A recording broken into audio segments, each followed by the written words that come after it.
এবারে আন্তর্জাতিক প্রসঙ্গ। ক্ষুধার যন্ত্রণায় প্রতিদিনই মারা যাচ্ছে যুদ্ধ বিধ্বস্ত সিরিয়ার মাদায়া শহরে অসংখ্য অধিবাসী। রাজধানী দামেস্কের ২৫ কিলোমিটার উত্তর পশ্চিমে লেবানন সীমান্ত থেকে ১১ কিলোমিটার দূরে মাদায়া শহরে গেল সপ্তাহে অনাহারে মারা গেছে অন্তত ১০ জন। সবশেষ তথ্য অনুযায়ী মাদায়াতে গেল এক মাসে মৃতের সংখ্যা গিয়ে ঠেকেছে ১০ শিশু সহ ৬২ জনে। ক্ষুধার জ্বালা মেটাতে অনেকেই গাছের পাতা জ্বালিয়ে ও চিবিয়ে খাচ্ছেন। হৃদয় বিদারক এমনই একটি অধিবাসীদের বেঁচে থাকার যুদ্ধের খানিকটা থাকছে একটি ডেস্ক রিপোর্টে।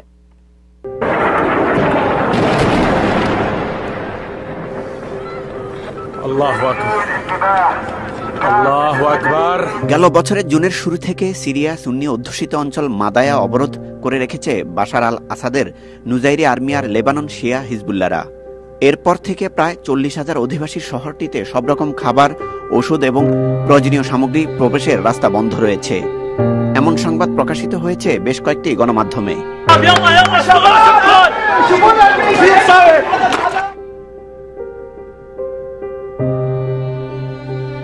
বলা হয় দীর্ঘ ৭ মাসের অবরোধের ফলে মাদায়াতে নিত্য প্রয়োজনীয় সামগ্রীর দাম অবিশ্বাস্য পর্যায়ে গিয়ে ঠেকেছে।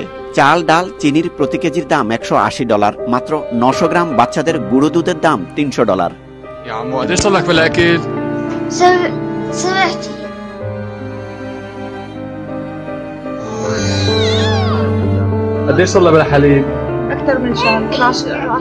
গেল সপ্তাহে অনাহারে মারা গেছেন ১০ জন মানুষ। শহর ছেড়ে পালাবার চেষ্টাকালে বাশার বাহিনীর স্নাইপারের গুলি ও পুঁতে রাখা মাইনের বিস্ফোরণে প্রাণ হারিয়েছেন আরো ১৩ জন। ফলে এক মাসে মৃতের সংখ্যা গিয়ে ঠেকেছে ১০ শিশুসহ ৬২ জনে।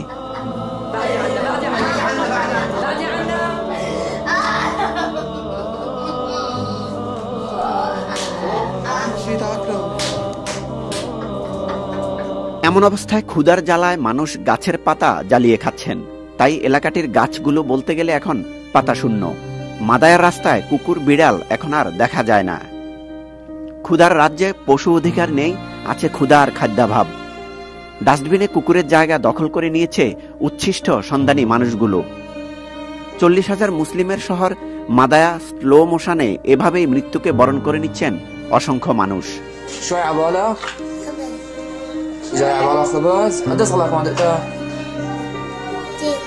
দীর্ঘ ৫ বছরে ভয়াবহ যুদ্ধে লাখো মানুষের মৃত্যুর মিছিল, ক্ষুধা, অনাহারে বিশ্বব্যাপী শরণার্থী স্রোত বাড়া আর অন্যদিকে আয়াস নামের বিষাক্ত সাপের ছোবল এখন বিশ্ব মানবতার প্রতি। এরপরও ক্ষমতা আঁকড়ে আছেন প্রেসিডেন্ট বাশার আল আসাদ।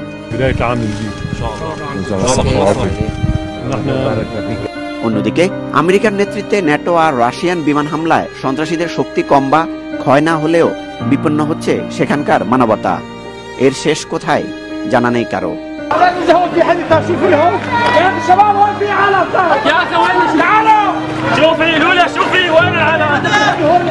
শিবলি Chowdhury, Kayes, time television, news desk. সময় হলো একটা বিরতি, ফিরছি একটু পর। ততক্ষণ সাথে থাকুন, যখন ফিরছি সংবাদে থাকছে।